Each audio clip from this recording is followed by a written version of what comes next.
এই দুনিয়ার উপরের মানুষগুলো ওই হায়নাদের কাছে যেমন নিরাপদ না, তাদের কাছে আজকে অন্ধকার কবরে যারা চিরদিনের জন্য চলে যায় সেই লাশ পর্যন্ত ওই হায়নাদের কাছে নিরাপদ না।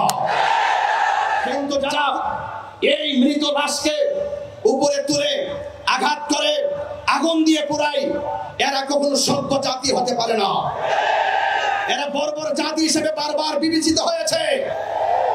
আমি মনে করি বিগত দিনে গত 2024 5ই আগস্টের পরে আমাদের এই দেশে যেইভাবে আমাদের 90টি মাজার ভাঙচুর করা হয়েছে, ওই সময় যদি ওই ধর্মান্ধদের লাগাম টেনে দেওয়া হতো তাহলে আজকে কবরের লাশের গায়ে আগুন ধরাতে পারত না। কথা বলে ঠিক না? মাওলানা রুমি রহমাতুল্লাহ আলাইহি বলেছেন, আমি বহু মানুষ দেখেছি যাদের পোশাক নেই, আবার বহু পোশাক দেখেছি, বহু পোশাকধারী দেখেছি যাদের ভিতরে মনুষ্যত্ব নাই। কথা বলেন ঠিক কিনা?